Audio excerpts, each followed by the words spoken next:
Hello, welcome to another video. And in this video, I'll explain you about Faker Gem. Okay, so let's go to this Faker Gem Rails. Okay, now I'll explain you why do we need this gem.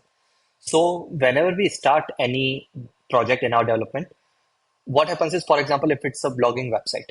Now, if you are resetting your database, you are doing a migration, you are destroying your database and recreating it. Now you will want a lot of blogs, a lot of users, a lot of comments on those blogs automatically set in your database, right?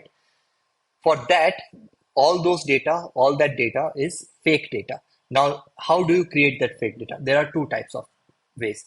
One, you can use Faker Gem, which is a really great tool. Second, if you don't want to do that, you can do a proper manual labor, I would say.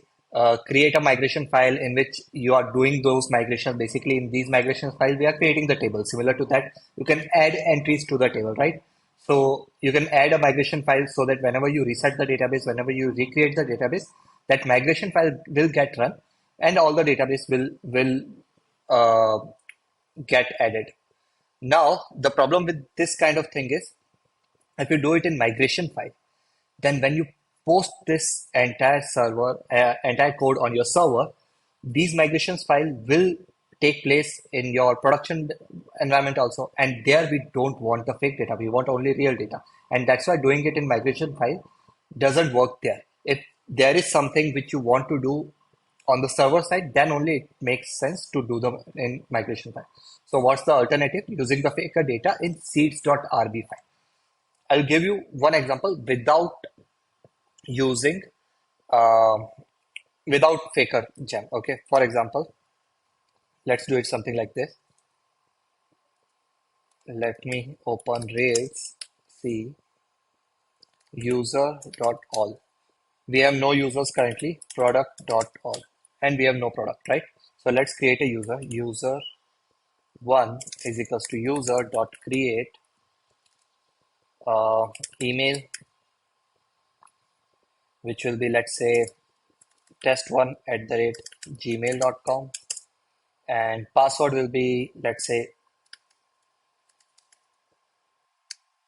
123456, for example. Okay, so this will create a user for us. We don't need this object, it's completely fine. If we need something related to that object, then only we can do that. Then we can create an object and basically user. Let's create second user also. Now let's create two products also. Product, I just have name, nothing else currently. So name, uh,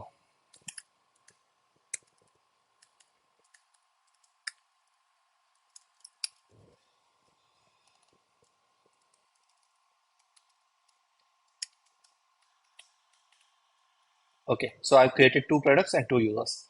Now what I will do is I'll exit this first. I'll stop the server. If I want to get rid of the entire previous database, I'll use Rails DB drop. Now I will create the database Rails DB create. Now I will have to run the migrations and all. So I'll use Rails DB migrate.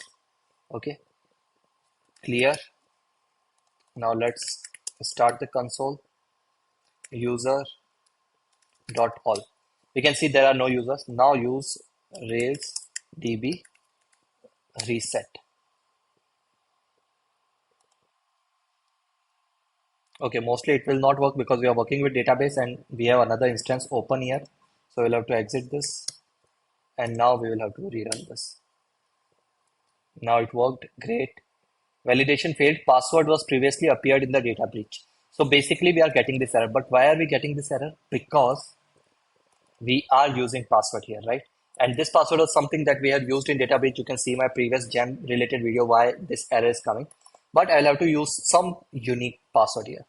So let's use this star sample @123. Something different. Star Lord. Something different. I'm just using words from this command, nothing else. Now let's rerun this. Rails DB reset. Okay, this was successful. Now let's go to console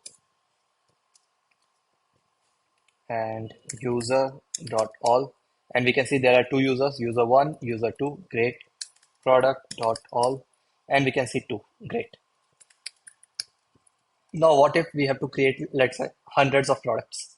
Then what would we do, right? And if you are creating a blogging website or something complex, blogging website is not complex actually, but something complex, a big product, then you will have a lot of models and you will have a lot of dummy data in that. And you will have to do, you might have to use user one ID in the product one ID, those kind of things, mapping also you might have to do. So in that case, we use Faker. Okay.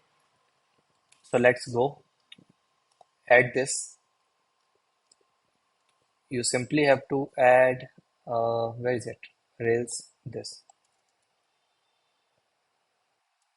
Let's go to our gem file. This is one of those gems that almost every, wait, bundle install. Almost every Ruby on Rails project does have Faker gem, does have a bullet gem, this device gem. All these are sort of basic gems that we normally add, right? Almost at least in 90 to 95% of websites. Rails as let's start the server. Now let's start using that. So we can get a unique name like this, okay? We can get a company name like this. We can get a config locale, okay? There are a lot of things that we can use basically. So what I will do is, if you want something related to game, I want something related to product. Do we have anything related to product? No. Do we have anything related to user currently? I don't think so. So what I will do is, there should be available here. Okay, let's see what is it. Nope. See generators, list of generators. Okay, these are list of generators. Okay, I think there are more generators actually. I just have to find it. So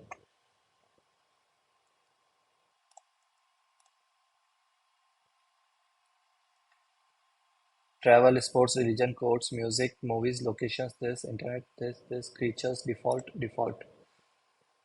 Address, no, not the address, not the avatar. You can generate images also, by the way.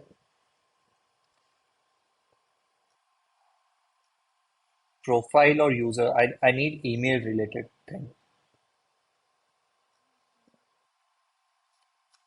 So maybe I can just search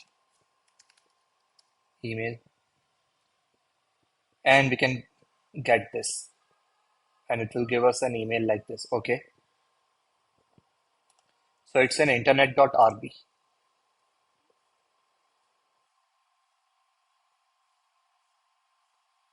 We can get username, we can get email. I'll just use this. If we use this, we are getting email like this. Great.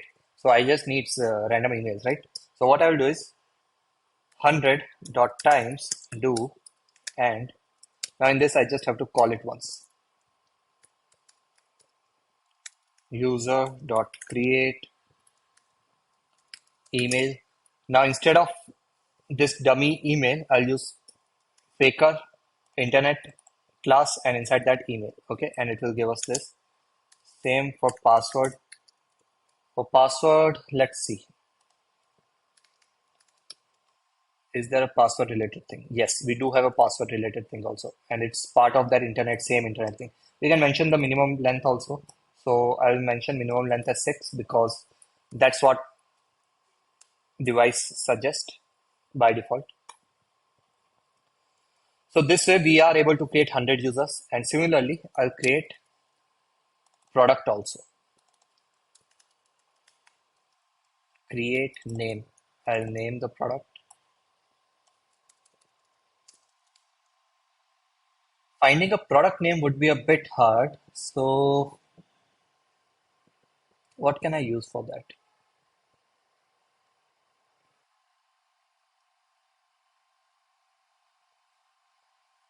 I'm just thinking if there is an option for product name. I don't think so.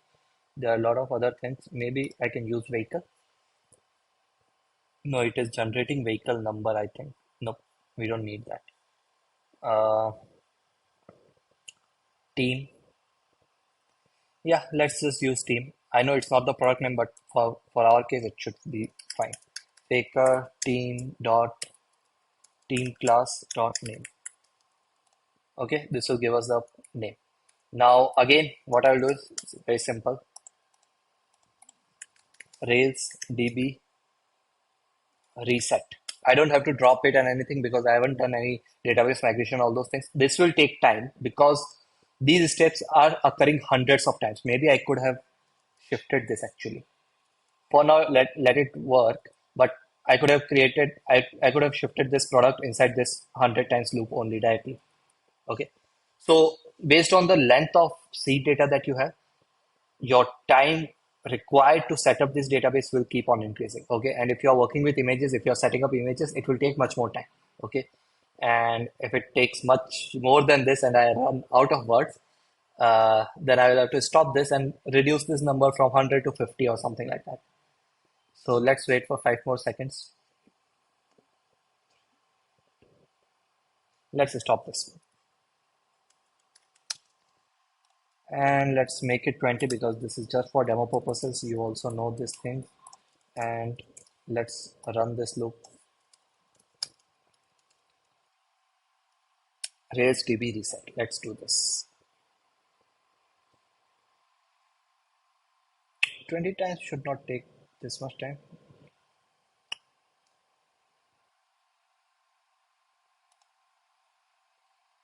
Okay, great.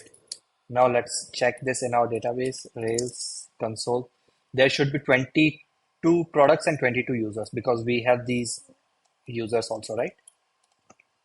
User dot count 22, great. Product dot count 22, great. Now let's take all the sorry, user dot all dot pluck. I'll pluck their email and we can see test one, test two. This was our, and that we got all these various emails. Okay. Uh, exit. And similarly for product also. So I hope you have understood how this faker data works. I've created this video because in next couple of gems that I'll be covering, I'll need this faker also. And that's it for this video. Thank you. Bye bye.